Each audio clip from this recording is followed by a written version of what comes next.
Thanks for Volak for asking me to speak here today. So yeah, we're going to go through economics. Look lads, I'm going to try and keep this as practical and to the point as possible. I've got the most difficult job of starting first in the afternoon, Una.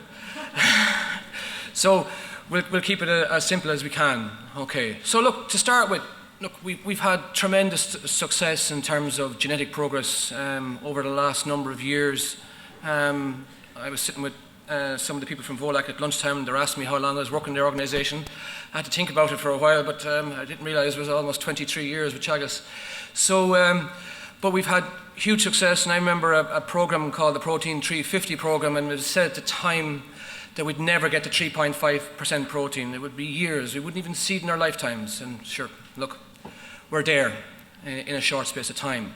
And the reason I say that is because of the investment in genetics. We've had huge success across the industry, and all the industry players have been part of that. However, the rearing of replacements, which that investment in genetics, is still a challenge for the industry. The industry has to grow, and while the genetic component has had great success, what I'm going to go through now is some of the figures and stats for the rearing of replacements, and it really doesn't measure up to the success in terms of genetics. So we have a challenge, and we must deal with the challenge. Okay? And conferences like this and what we do ourselves in the programs we work with have started down this road, but we have more work to do, and we have challenges in getting replacements of this fabulous genetics to deliver at farm level. And the first 2 years of rearing those replacements are critical to the success of those animals delivering on that genetic potential. So my paper is primarily about economics, and we'll start with the major figure on the screen, which you've already heard. It's figures done by Lawrence and Emer and Frank and others in Moorpark about the cost of rearing a replacement. Similar figures can be seen by people who analyse it at farm level in groups, sometimes better, sometimes worse, unfortunately, and that's €1,500. So, if you think about the profits that you get per cow and look at the €1,500, the reality is, if we're doing very, very well, it's going to take at least two lactations to recover that cost, if not more. And if the replacements don't land right in the herd, right, they mightn't even make it that far. So, I'm going to talk about 24-month systems. You've heard this morning. There's research from America, research from Northern Ireland, research from ourselves, that this is the optimum time to calve down the replacements. And it's strictly 24 months for us because we're in a seasonal-based system of milk production. So going beyond that is going to be economic loss, no matter what country you look at in the world who's ever looked at this, right? So we must do everything in our power to get that animal to calve down at 2 years. So that figure, as I think Emer alluded to this morning, includes the initial value of the calf at €350, a land charge of almost €200, a labour charge in there as well. And the labour charge is based on €12.50 per hour. But if I exclude the value of the calf, the land charge, and the labour charge, it's €800 in those costs to land that replacement, calving at 2 years, assuming that you get there. So we better start with where we're at, okay? And the best place to look at that is the ICBF database, because that's the central database for animal breeding statistics, okay? And if we go through the years, I've just taken out the last 4 or 5 years here, and we start with the black data on top of the screen, which is the 6-week calving rate and replacement rate, right? And you see that we've had progress in the 6-week calving rate, but over the last year or two has remained relatively static. And as Lawrence Chalou has outlined in Moorpark, it has a big economic impact on farm performance, the 6-week calving rate. So it has progressed, but it needs to progress more. If we look at the replacement rate, that's been growing too, as you would expect, because now we have a chance to grow in milk production and expand in milk production with the shackles of quota off us. But to grow, okay, there will be extra milk production, and we've seen that this year. We've had, I think nationally, somewhere about 12% additional milk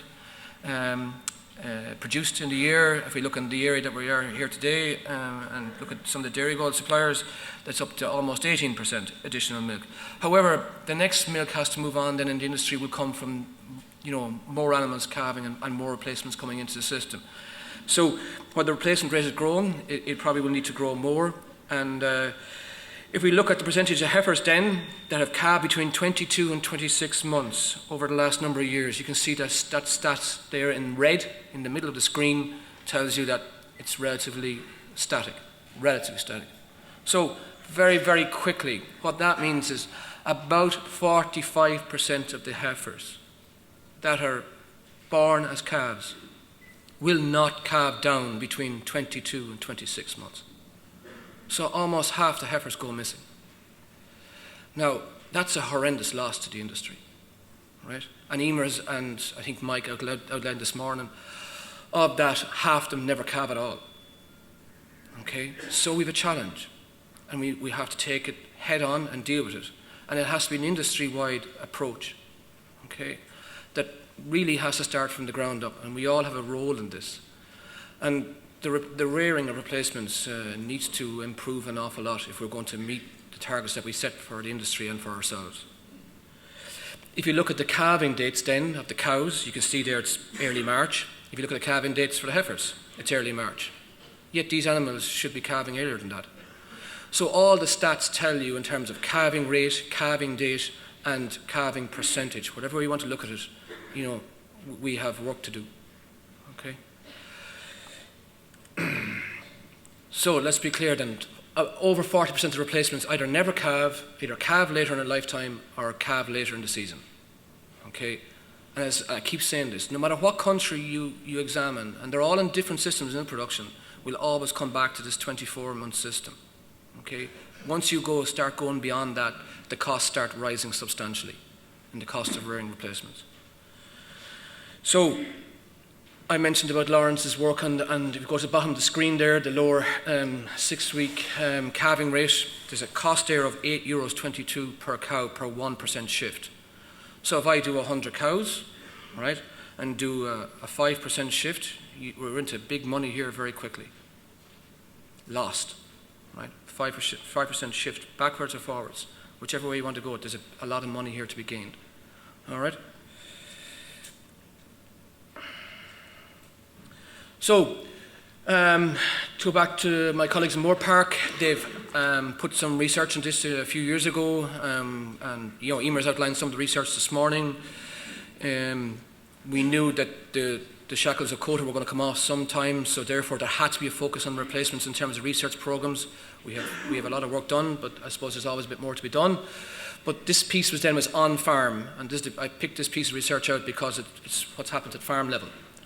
And we've about 50 herds, 900 animals, which is mostly Frank Buckley's work and his colleagues, in which the animals were weighed, body condition scored, scanned for reproductive appraisal, milk yield data from the milk cording agencies, and ICBF data from the reproductive stats.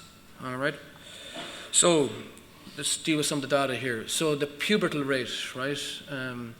I suppose in simpler words, cyclicity, but you could be more technical about that. But look, you can see here that the animals are divided in categories, and it looks at the effect of body weight at mating on calving date and longevity. Right? So if you see here the lighter animals that are less than 290 kilos at the time of mating, going all the way to over 300 kilos to 330 kilos to closer to 250 kilos. You see that the heavier animals at mating had a higher pubertal rate.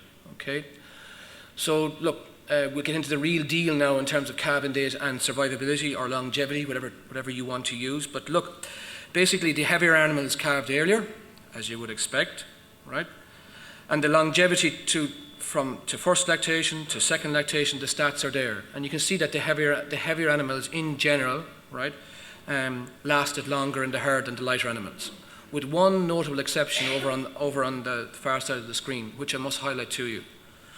All right. So when we got to third lactation, the lighter animals, half of them were gone. All right.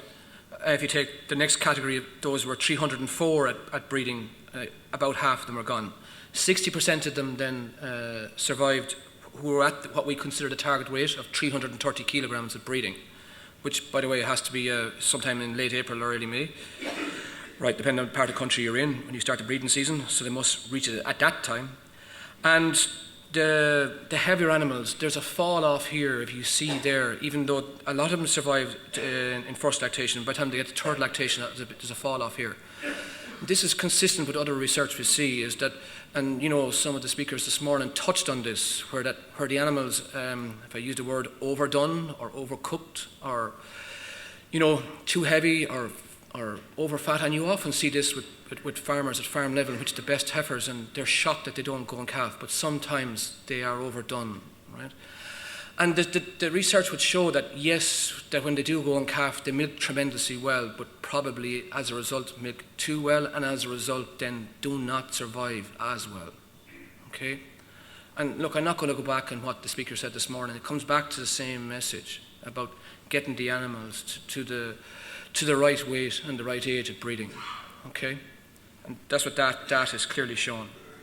So that's the kind of calving side of things. We have to move on then and look at the milk side of things. I've just put up here the figures for milk solids yield, and look at the effect of body weight at mating on milk solids yield and their mature live weight. All right? So you can see that the lighter animals compared to the heavier animals, right, whether it's first, second or third lactation, the heavier animals produce more milk solids yield per cow, and the lighter animals produce less. All right? And if you want to do a quick sum on it, it's about 30 kilograms of milk solids per cow between the lightest and the heaviest. All right? And if we look at the weight then for the first lactation, second lactation, and third lactation animals, right? So that the lighter animals remain lighter and the heavier animals remain heavier. And if you come down then to third lactation, which you could argue is close to maturity of the cow, right? The lighter animals get to a weight of about 500 kilos, and the heavier animals are up to 580 kilos. So very quickly, there's a difference there of 78 or 80 kilograms in live weight as well. All right. If you look at the animals that are 330 kilograms, because that's where we want to be, and I'll come back to that in a minute, right? They are 550 kilograms at mature weight in third lactation, which, by the way, is where the EBI, it's within the model, that's where the target weight is. Okay. So, what was the data telling us then? Just to recap so we're absolutely clear.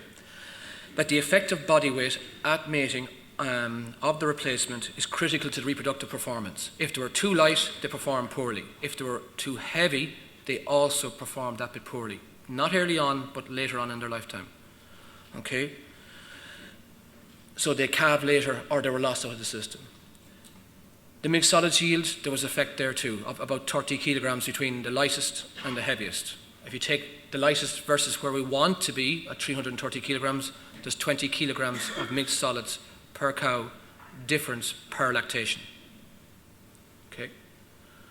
So if I did just a quick sum on that very quickly, 80, 100 euros, depending on what milk price you pick, but that's where we're at. What is interesting to know, and just to remind you, is that the rearing regime had no effect on milk composition. So the fat or protein was the exact same irrespective of the live weight, but the yield was affected. And then if we look at the difference between the heavier and lighter animals, there's 80 kilos difference in live weight, 30 kilograms difference in milk solids, and there's higher longevity for the heavier animals, but there is a question mark over the animals that are mated at the heavier weights, right? And the research in Northern Ireland by Alistair Carson would support that as well, okay, in their observations. So, what does that mean economically? They're the biological figures. Lighter animals, poor reproductive performance, and poor milk solids performance, right, particularly for the lighter animals, but there is a question mark over the heavier animals in terms of reproductive performance. So, I could throw up a pile of figures here, and I said I'd just cut to the chase and deal with profit per hectare and farm profit, modelled by Lawrence for 40 hectares and 100 cows, just very, very simply. Right. So you see the farm profit there climbs from 900 euros a hectare to over, or almost 1,100 euros per hectare, right? Going from lightest to where we want to be. And look at the farm profit, very, very quickly you see that there's a 6 or 7 grand difference between top and bottom, So very, very quickly, 6 or 7 grand difference, 100 cows, 60 or 70 euros a cow up for grabs. Okay, that's the cost of not getting the replacements right at mating, which has the knock-on effect of their performance as lactating cows, be it at calving date, be it on reproductive performance, and be it on the stuff you're paid for, which is the milk solids. Right? 60 euros. So you can see there that on the model that the animals that were bred at 330 kilograms, which will give you a 550 kilogram cow, and by third lactation, thereabouts, from your data, not our data, your data, on farm, all right, is the most profitable animal. Okay? The animals here on the far side of the screen, the heavier animals, I'd have to remind you that their reproductive performance is that bit poorer, so is the lighter animals. Right, the lighter animals have a lower milk solids yield, the heavier animals have a higher milk solids yield, but it does cost money and energy to get them there, right? And the assumptions in this were based that most of that energy to get them there came from concentrate rather than grass. Now you could argue this, right, but they had to make assumptions. But still, the 330 kilogram animal at mating is where we want to be. So just to remind you then of the target weights, and they're in your folder to take away with you, right? At 6 months, they need to be about 170 kilograms for those who have crossbreds. When I say Holstein Friesian, it's the same for New Zealand Friesian, it's the same for Norwegian Red, it's the same for the crosses. We won't argue about that. The Jersey is a smaller animal, but for those who have Jerseys in the audience, that weight's about 20 kilos lighter at 6 months. When you come down to weight at breeding, it's 330 kilograms for anything that's Holstein Friesian, Norwegian Red, New Zealand Friesian, British Friesian, they're all the same, more or less, right? Pures or crosses. And okay, it's a bit less for the Jersey by about 30 kilos. And when you come to pre-calving weight, right at the point of calving is 550 kilograms, okay, at pre-calving weight, and 490 for the Jersey crosses. However, the key figure there is in the middle of the screen, that 330 kilograms of live weight at the point of mating, which, you know, has to be the last week of April, first week of May. Okay. So I need to remind you of this, that the effect of body weight and age and subsequent reproductive performance and animal performance, you know, the weight is more important than the age. And I think, look, the people referred to this morning, right? In that if the animals were younger, but we got them to the weight, we still won, and won handsomely. And don't forget that. And that's why I say weight's a little bit more important than age. Right? Now, age is a factor in it, and we get into that, all right. But really, that 330 kilograms is your benchmark. That's what you need to work towards for that replacement to be deliver on its genetic potential for you. So I'll just go through the small little key points that are important that we see at farm level in the work I do and my colleagues do at farm level, where we see things that are vital to get this game, for want of a better word, of getting the replacement. And really it's a game of two halves, you could say. However, the first half is where the game is really won and lost. And look, this morning focused very much so on the first few weeks after the animal is born and getting that calf going well. So I divided it up along from birth to turnout, the first season at grass, first winter housing period, and turnout to breeding, because I consider they're the four most important periods. All right? So the first few months are vital. That's what's key. So look, I won't spend too long on this. I said to you, a good start's half the battle. The speakers this morning have dealt with colostrum and feeding management and move on. I will remind you that when we look at the research and you know, that there is no difference in calf performance between milk replacer and whole milk. It's a question we get asked a lot because farmers are thinking about supplying milk now for payment rather than feeding calves. So where does milk replacer fit in that? That's what the work we see, that there is no difference in performance, and I don't see a difference in cost either, which I'm going to come to in a minute. The meal feeding, this is crucial, all right, in all of Emer's work. When I look through it anyway, it's very obvious that the animals need to be consuming at least 1 kilogram of ration per head per day before they're weaned. Okay, that's vital. And the figure for you to remember here going away is the 330, and the second figure you remember going away, and that's all I'll ask you to remember, the 330 at mating and the 20 kilos per month. Okay, I'm going to come back to this now. That's what they have to gain every month. Very, very simply. I won't dwell on this. I think Pat touched on some of this morning, but it's a question we get asked. I keep saying to you about milk replacer versus whole milk. 6 litres at 26 cents a litre, 6 litres of whole milk at 26 cents a litre. If I just do very quick sums, it's €1.56. If I take a milk replacer that has the level of protein we require, has the right type of protein we require, and I stress that at 2,100 per tonne, €42 a bag, it's €2.10 a kilo. Do the quick sums at 6 litre feeding rate, comes out to 157. So, in terms of cost, in terms of performance, little or no difference between milk replacer and whole milk. However, as Pat outlined this morning, when you do the milk replacer system, it has its advantages, but you do need a plan. Right, come back to my first grazing season. This is vital in terms of monitoring, right? If we just look at the middle of the screen, right, 14 months is what, you've heard this morning from other speakers as well. By 14 months is when the animal's going to be close to breeding, maybe 14 and a half, maybe 15, but we won't argue. We'll just do a simple figure of 14 months.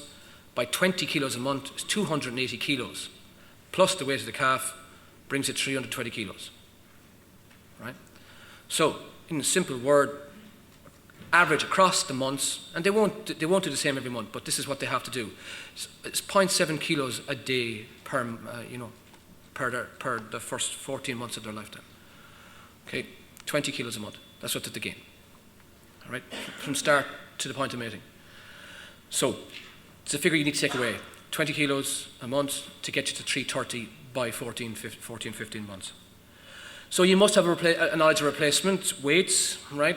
It's a growing phenomenon on farm. We need it to snowball and do more. If I was to go back to when milk recording started, it started small and now it's a big part and seen as standard in most farms that milk recording is practiced.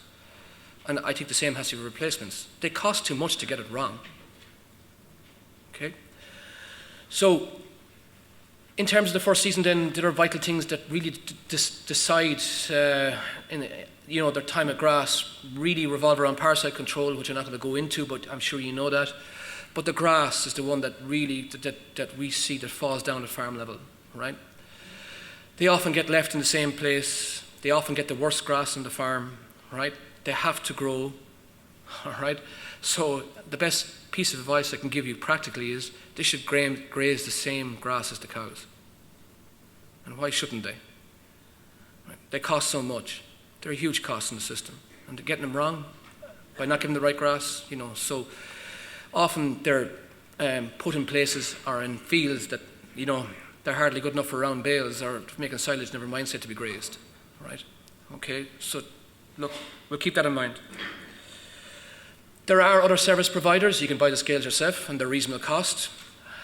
The reality is that the scales cost one replacement. That's the cost of scales. One replacement. Okay?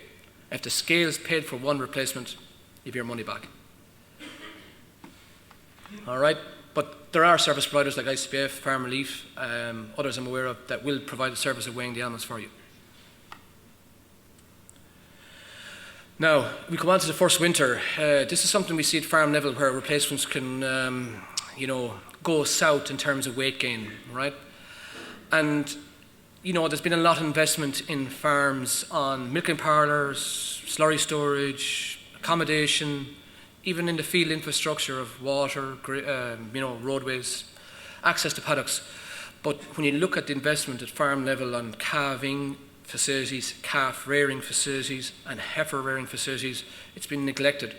And in some places for the order of 30, 40 years.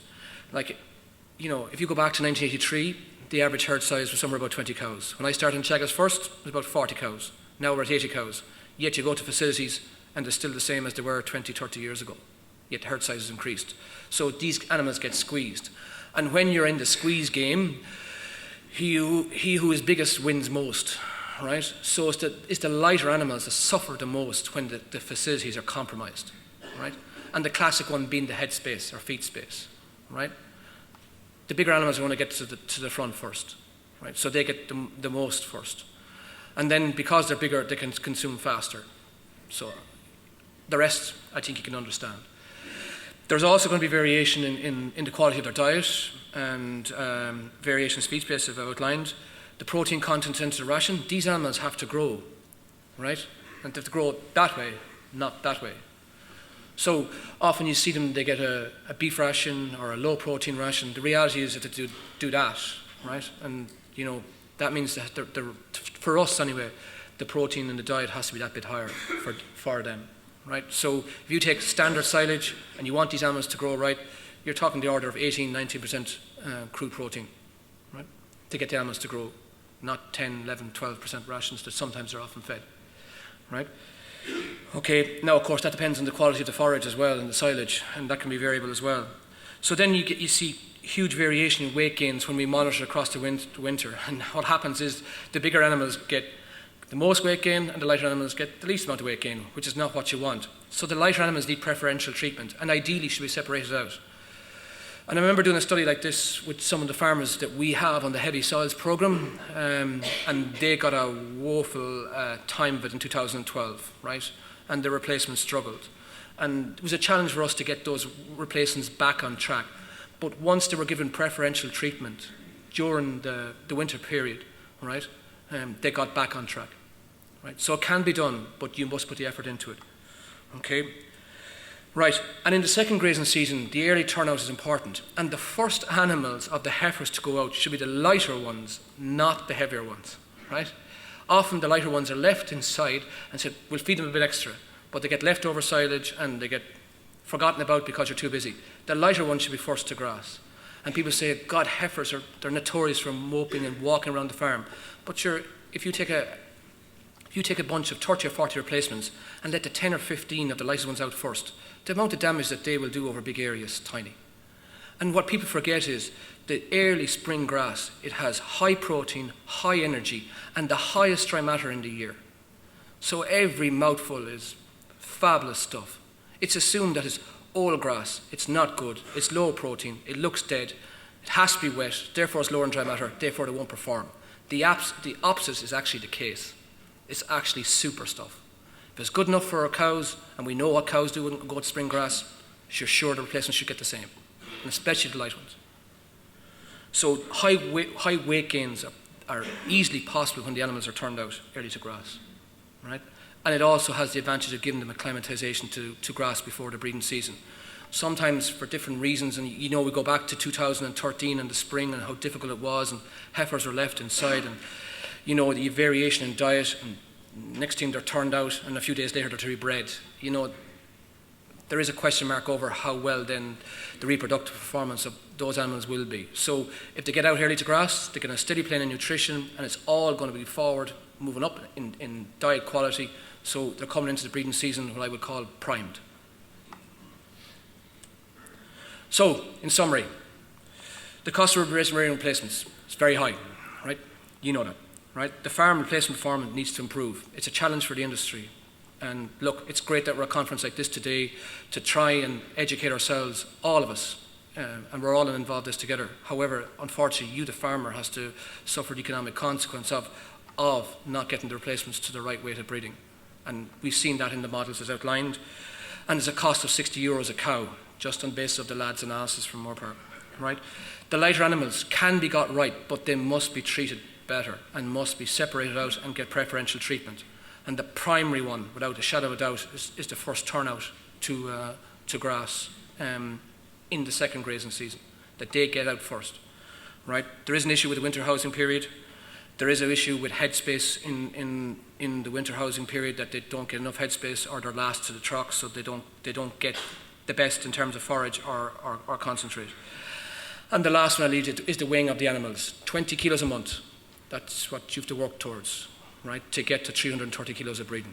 Look, the industry's put a lot of effort, and you farmers have put a lot of effort in getting these animals to calve down. There's been huge success with genetics. However, we're losing out a bit of it because of our rearing principles and our rearing practices, so we need to address it. Thanks very much for listening.